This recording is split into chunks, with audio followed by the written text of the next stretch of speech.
ऐं ह्रीं क्लीं शीतला शीतला पातु मे प्राणे सुनीका पातु चापने समाने जुगुने पातु प्रदाने पातु मंगला व्याने जशेटला पातु मनुर्मे शरगत्तथा पातु ममान्द्रियान् सर्वा श्रीदुर्गा विन्ध्यवासिनी। ॐ मम पातु शुरो दुर्गा कमला पातु मस्तकं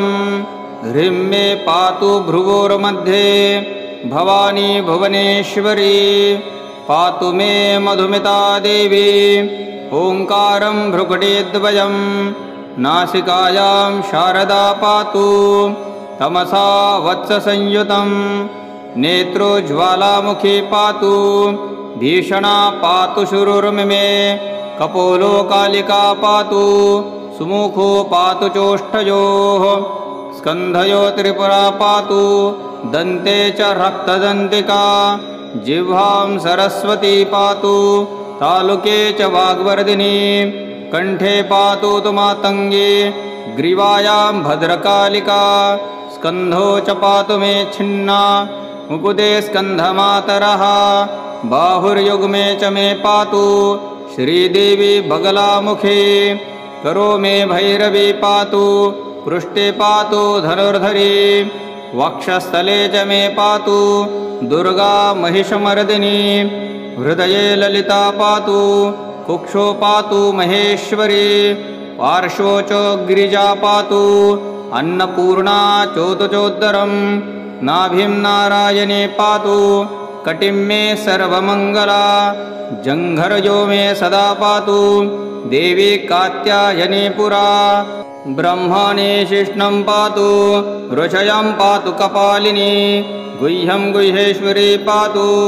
जानुनेर्जगदीश्वरी पातु गुल्भो च कौमारी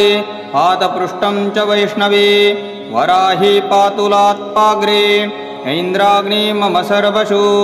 मार्गे रक्षतु चामुण्डा वने तु वनवासिनी जले च जिह्वयां रक्षेत् वह्नौ च पराजिता रक्ष मे किरः रक्षेत् सर्वमङ्गला भवानीं पातु बन्धुन्मे भार्यां रक्षतु चण्डिका पुत्रां रक्षतु माहेन्द्री कन्याकां पातु शाम्भवी गृहेषु सर्वकल्याणी पातुं नित्यं महेश्वरी पूर्वे कादम्बरी पातु वह्नौ शुक्लेश्वरी तथा दक्षिणे करालिनी पातु प्रेतारूढा च नैऋते पाशहस्ता पश्चिमे पातु वायव्यां मृगवाहिनी पातु मे चोत्तरे देवी यक्षिणी सिंहवाहिनी ईशाने शूलिनी पातु ऊर्ध्वं च खड्गगामिनी अधस्ताद्वैष्णवी पातु सर्वत्र नारसिंहिका प्रभाते सुन्दरी पातु मध्याह्ने जगदम्बिका सह्यामे चण्डिका पातु यर्षत्ते निशनं चरा ईशान्ते खैचरे पातु सर्वदा दिव्ययोगिनी वायो मां पातु वेताली वाहने वज्रधारिणी सिंहसिंहासने पातु शय्यां च भगमालिनी सर्वरोगेश मां पातु कालरात्रि स्वरूपिणी यक्षभ्ये यक्षिणी पातु राक्षसे डाकिनी तथा भूतप्रेतपिशाच्येभ्ये याकिनी पातु मां सदा मन्त्रं मन्त्रार्जे चाशु शाकिनीं पातु मां सदा सर्वतः सर्वदा पातु श्रीदेवी गिरिजात्मजा इत्येतत्कथितं गुह्यं शीतला कवचमुत्तमम्।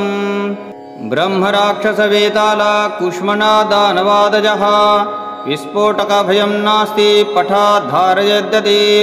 अष्टसिद्धिप्रदं नित्यं धारयात् कवचस्सतु सहस्रपठनासिद्धि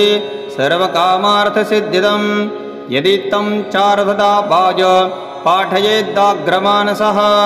अश्वमेधसहस्रस्य फलवाप्नोति च मानवः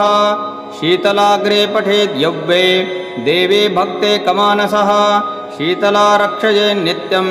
भयं क्वापि न जायते घटे वा स्थापये देवीं दीपं प्रज्वाल्य यत्नयः पूजये जगतां धात्री नानागन्धोपकारैः अक्षता चोदये दद्यात् कुले चाग्धुरात्मने अन्यशिष्याय दुष्टाय नित्यकाय दुरार्थिने न दद्यादिदं वरमं पातालमातिदशालिने दीक्षिता कूलिनात्यार्यात् गुरुभक्तिरताय च शान्ताय कुलशान्ताय शान्ताय कुलकौलिने दातव्यं तस्य देवेशि कुलवेगाश्वरे भवेत् इदं रहस्यं परमं शीतलाकवचमुत्तमं गोह्यं गुह्यं तमं दिव्यं गोपिनीयं स्वयोनिवत ॐ श्रीं ह्रीं ॐ ऐं ह्रीं क्लीं शीतला शीतला पातु मे प्राणे सुनीका पातु चापने समाने जुगुनी पातु प्रदाने पातु मङ्गला व्याने च शेटला पातु मनुर्मेषरगत्तथा पातु ममान्द्रियान् सर्वा श्रीदुर्गा विन्ध्यवासिनी ॐ मम पातु शुरो दुर्गा कमला पातु मस्तकं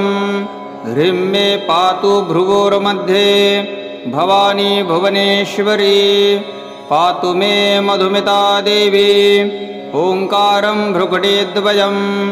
नासिकायां शारदा पातु तमसा वत्ससंयुतं नेत्रोज्ज्वालामुखी पातु भीषणा पातु शुरुर्मिमे कपोलो कालिका पातु सुमुखो पातु चोष्ठयोः स्कन्धयो त्रिपुरा पातु दन्ते च रक्तदन्तिका जिह्वां सरस्वती पातु तालुके च वाग्वर्धिनी कण्ठे पातु तु मातङ्गी ग्रीवायां भद्रकालिका स्कन्धो च पातु मे छिन्ना मुकुटे स्कन्धमातरः बाहुर्युग्मे च मे पातु श्रीदेवी बगलामुखी करो मे भैरवी पातु पृष्ठे पातु धनुर्धरी वक्षस्थले च मे पातु दुर्गा महिषमर्दिनी हृदये ललिता पातु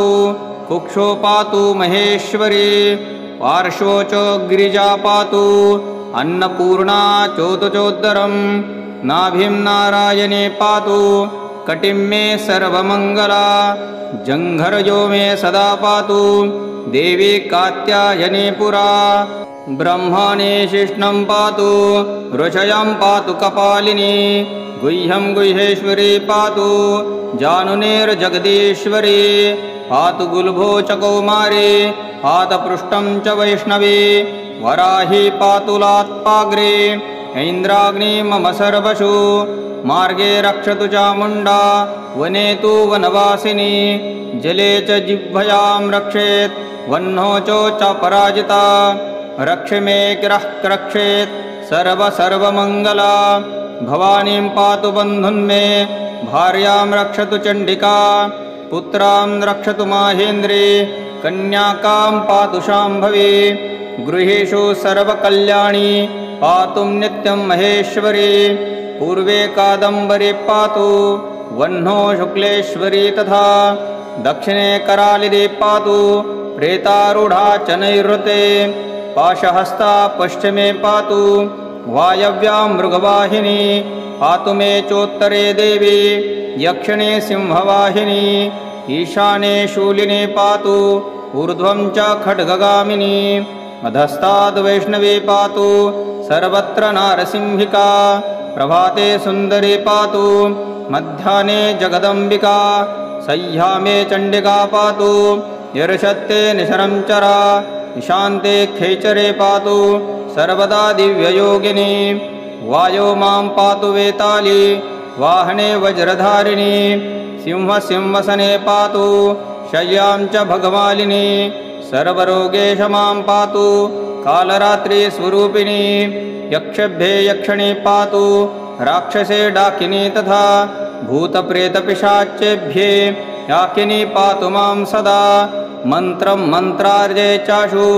शाकिनीं पातु मां सदा सर्वतः सर्वदा पातु श्रीदेवी गिरिजात्मजा इत्येतत्कथितं गुह्यं शीतला कवचमुत्तमम् ब्रह्मराक्षसवेताला कुष्मणा दानवादजः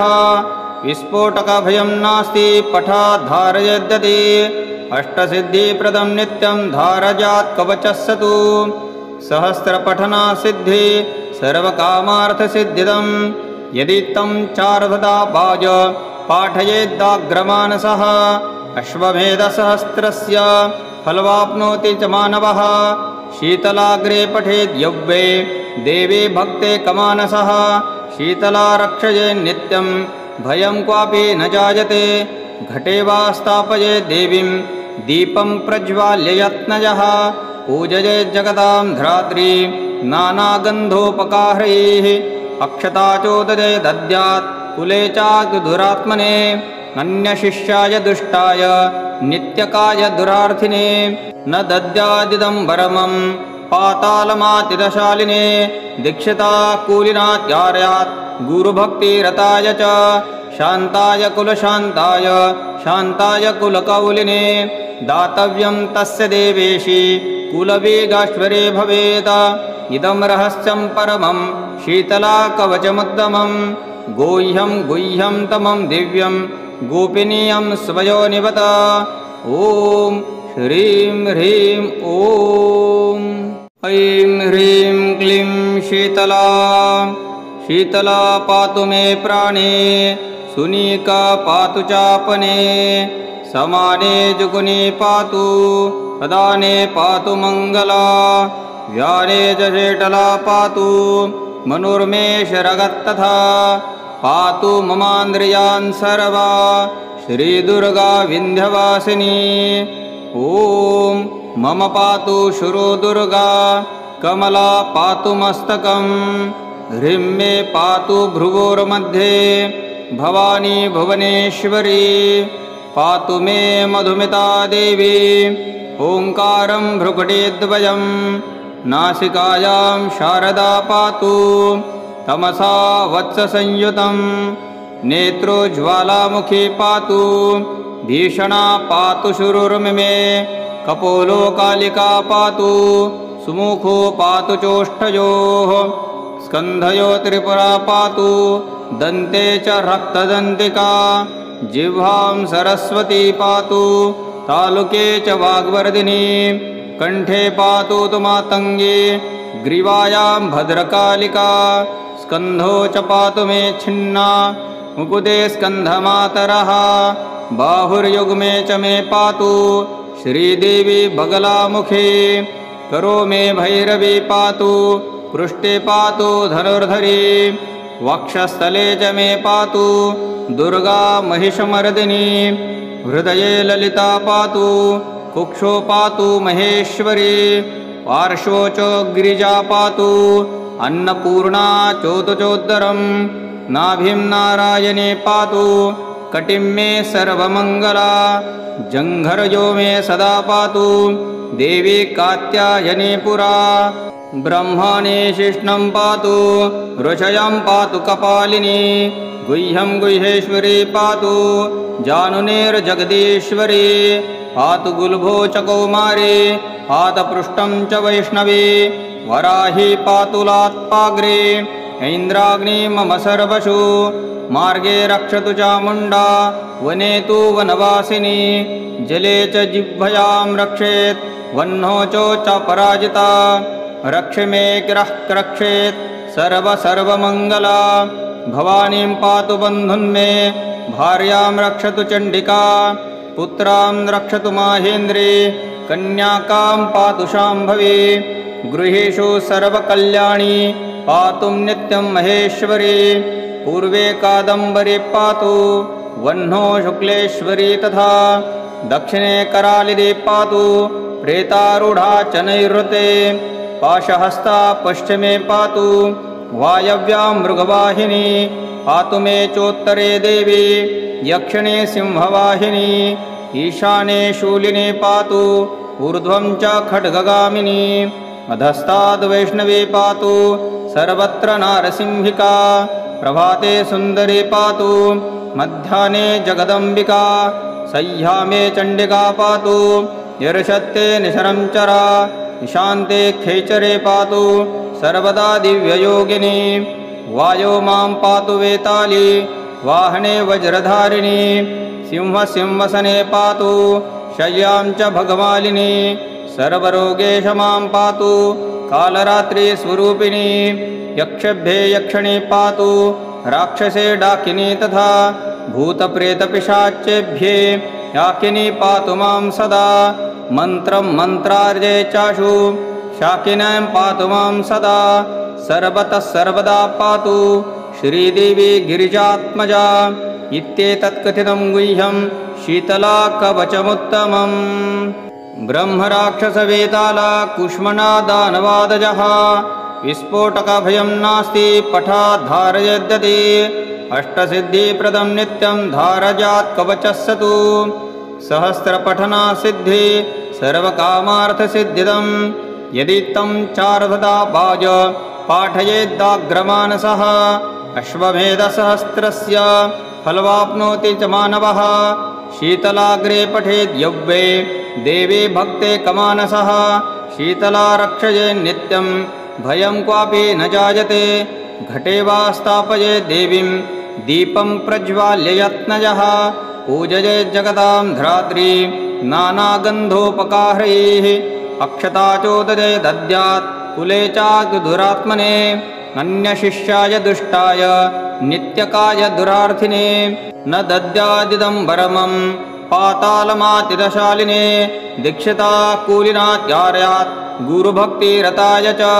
शान्ताय कुलशान्ताय शान्ताय कुलकौलिने दातव्यं तस्य देवेशि कुलवेगाश्वरे भवेत् इदं रहस्यं परमं शीतला कवचमुत्तमं गोह्यं गुह्यं तमं दिव्यं गोपिनीयं स्वयोनिवत ॐ श्रीं ह्रीं ॐ ऐं ह्रीं क्लीं शीतला शीतला पातु मे प्राणे सुनीका पातु चापने समाने जुगुनी पातु प्रदाने पातु मङ्गला व्याने च शेटला पातु मनुर्मे शरगत्तथा पातु ममान्द्रियान् सर्वा श्रीदुर्गा विन्ध्यवासिनी ॐ मम पातु शुरो दुर्गा कमला पातु मस्तकं ह्रीं मे पातु भ्रुवोर्मध्ये भवानी भुवनेश्वरी पातु मे मधुमिता देवी ओङ्कारं भ्रुकुटीद्वयं नासिकायां शारदा पातु तमसा वत्ससंयुतं नेत्रोज्ज्वालामुखी पातु भीषणा पातु शुरुर्मिमे कपोलो कालिका पातु सुमुखो पातु चोष्ठयोः स्कन्धयो त्रिपुरा पातु दन्ते च रक्तदन्तिका जिह्वां सरस्वती पातु तालुके च वाग्वर्धिनी कण्ठे पातु तु मातङ्गी ग्रीवायां भद्रकालिका स्कन्धो च पातु मे छिन्ना मुकुटे स्कन्धमातरः बाहुर्युग्मे च मे पातु श्रीदेवी बगलामुखी करो मे भैरवी पातु पृष्ठे पातु धनुर्धरी वक्षस्थले च मे पातु दुर्गा महिषमर्दिनी हृदये ललिता पातु कुक्षो पातु महेश्वरी पार्श्वो च गिरिजा पातु अन्नपूर्णा चोदचोदरं नाभिं नारायणे पातु कटिं मे सर्वमङ्गला जङ्घरयो मे सदा पातु देवी कात्यायनी पुरा ब्रह्मणे शिष्णं पातु ऋषयं पातु कपालिनी गुह्यं गुह्येश्वरी पातु जानुनेर्जगदीश्वरी पातु गुल्भो च कौमारी पातपृष्ठं च वैष्णवी वराही पातु लात्पाग्रे ऐन्द्राग्नि मम सर्वशु मार्गे रक्षतु चामुण्डा वने तु वनवासिनी जले च जिह्वयां रक्षेत् वह्नौ च पराजिता रक्ष मे गिरः रक्षेत् सर्वमङ्गला भवानीं पातु बन्धुन्मे भार्यां रक्षतु चण्डिका पुत्रां रक्षतु माहेन्द्री कन्याकां पातु शाम्भवी गृहेषु सर्वकल्याणी पातुं नित्यं महेश्वरी पूर्वे कादम्बरी पातु वह्नौ शुक्लेश्वरी तथा दक्षिणे करालिदे पातु प्रेतारूढा च नैऋते पाशहस्ता पश्चिमे पातु वायव्यां मृगवाहिनी पातु मे चोत्तरे देवी यक्षिणे सिंहवाहिनी ईशाने शूलिने पातु ऊर्ध्वं च खड्गगामिनी अधस्ताद्वैष्णवी पातु सर्वत्र नारसिंहिका प्रभाते सुन्दरी पातु मध्याह्ने जगदम्बिका सह्यामे चण्डिका पातु यर्षत्ते निशरं चरा ईशान्ते खैचरे पातु सर्वदा दिव्ययोगिनी वायो मां पातु वेताली वाहने वज्रधारिणी सिंहसिंहासने पातु शय्यां च भगमालिनी सर्वरोगेश मां पातु कालरात्रिस्वरूपिणी यक्षभ्ये यक्षिणी पातु राक्षसे डाकिनी तथा भूतप्रेतपिशाच्येभ्ये याकिनी पातु मां सदा मन्त्रं मन्त्रार्जे चाशु शाकिनीं पातु मां सदा सर्वतः सर्वदा पातु श्रीदेवी गिरिजात्मजा इत्येतत्कथितं गुह्यं शीतला कवचमुत्तमम् ब्रह्मराक्षसवेताला कुष्मणा दानवादजः विस्फोटकभयं नास्ति पठाद्धारयद्यते अष्टसिद्धिप्रदं नित्यं धारयात् कवचस्य तु सहस्रपठनासिद्धि सर्वकामार्थसिद्धिदं यदि तं चार्धदा वाज पाठयेद्दाग्रमानसः अश्वमेधसहस्रस्य फलवाप्नोति च मानवः शीतलाग्रे पठेद् यव्वे देवी भक्ते कमानसः शीतला रक्षये नित्यं भयं क्वापि न जायते घटे वा स्थापये देवीं दीपं प्रज्वाल्य यत्नयः पूजये जगतां धात्री नानागन्धोपकारैः अक्षताचोदये दद्यात् कुले चाग्धुरात्मने अन्यशिष्याय दुष्टाय नित्यकाय दुरार्थिने न दद्यादिदम्बरमं पातालमातिदशालिने दीक्षिता कूलिनात्यार्यात् गुरुभक्तिरताय च शान्ताय कुलशान्ताय शान्ताय कुलकौलिने दातव्यं तस्य देवेशी कुलवेगाश्वरे भवेत् इदं रहस्यं परमं शीतला कवचमुत्तमं गोह्यं गुह्यं तमं दिव्यं गोपिनीयं स्वयोनिवत ॐ श्रीं ह्रीं ॐ ऐं ह्रीं क्लीं शीतला शीतला पातु मे प्राणे सुनीका पातु चापने समाने जुगुनी पातु प्रदाने पातु मङ्गला व्याने च शेटला पातु मनुर्मे शरगत्तथा पातु ममान्द्रियान् सर्वा श्रीदुर्गा विन्ध्यवासिनी ॐ मम पातु शुरो दुर्गा कमला पातु मस्तकं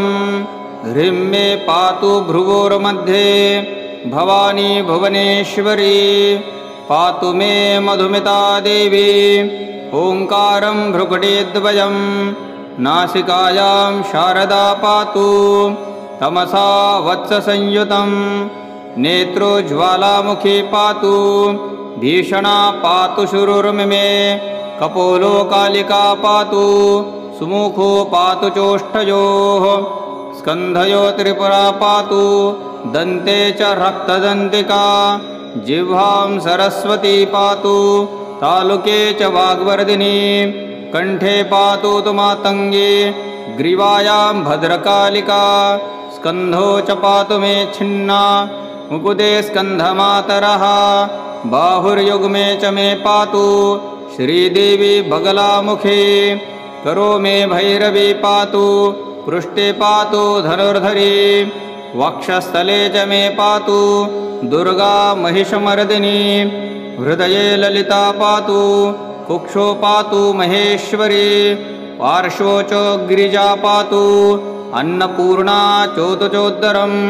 नाभिं नारायणे पातु कटिं मे सर्वमङ्गला जङ्घरयो मे सदा पातु देवी कात्यायनी पुरा ब्रह्मणे शिष्णं पातु ऋषयं पातु कपालिनी गुह्यं गुह्येश्वरी पातु जानुनेर्जगदीश्वरी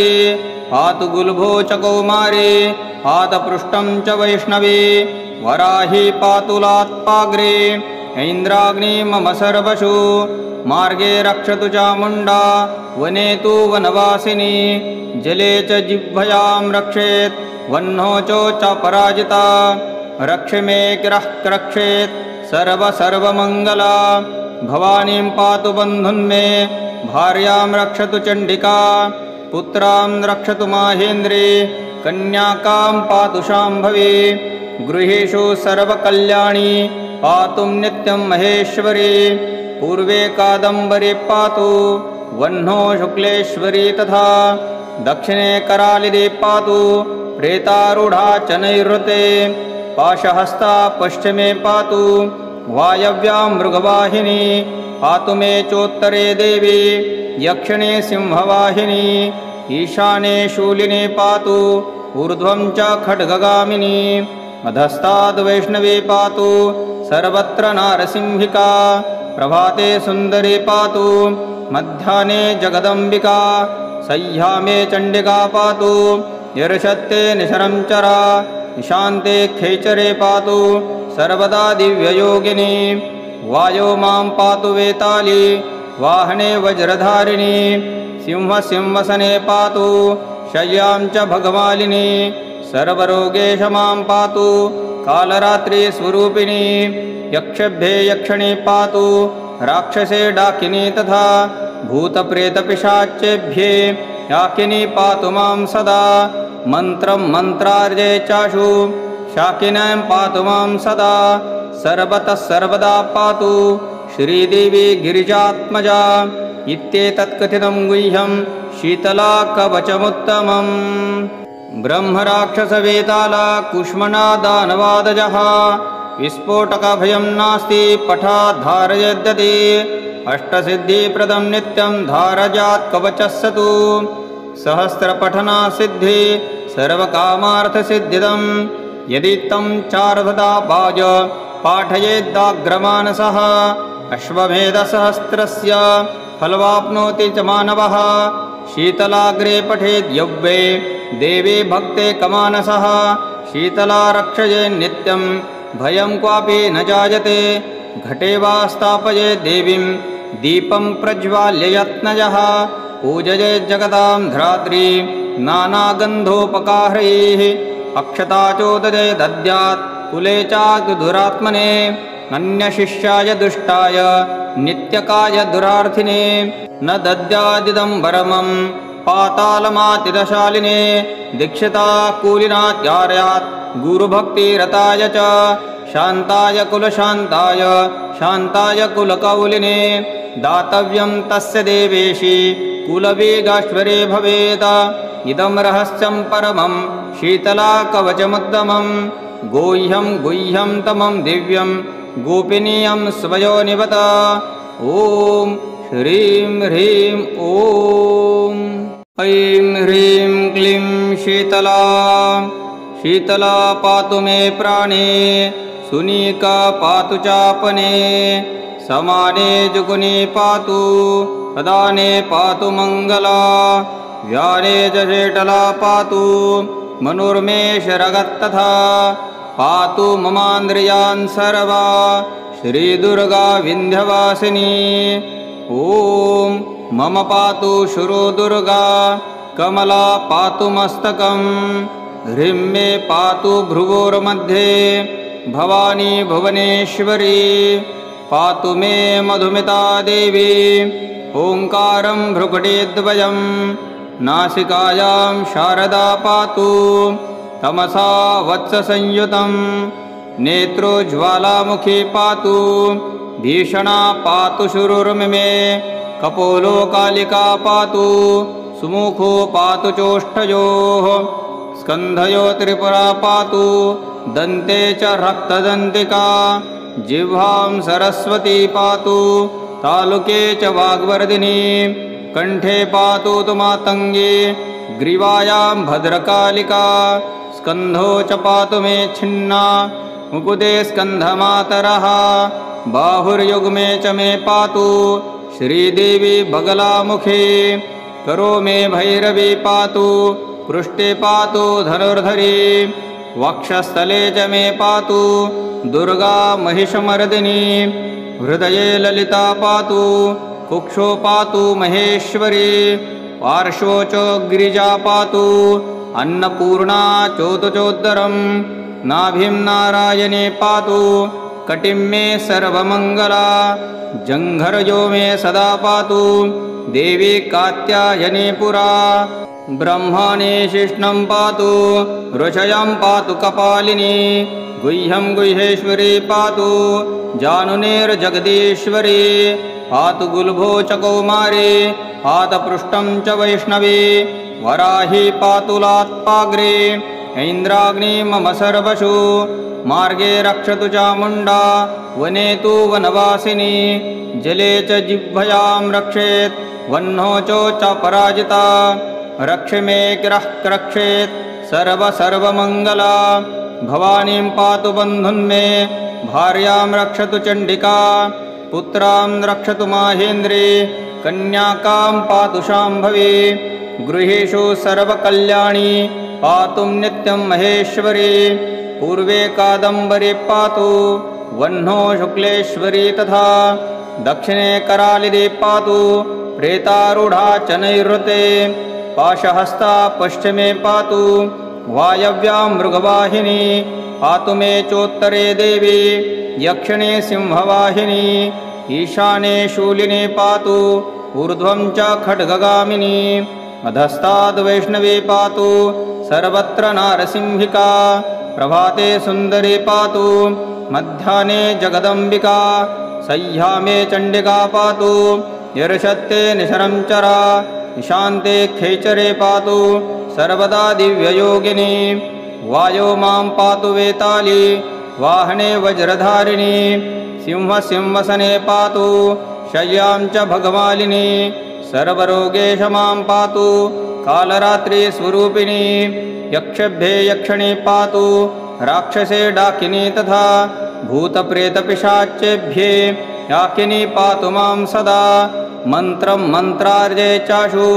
शाकिनीं पातु मां सदा सर्वतः सर्वदा पातु श्रीदेवी गिरिजात्मजा इत्येतत्कथितं गुह्यं शीतला कवचमुत्तमम् ब्रह्मराक्षसवेताला कुष्मणा दानवादजः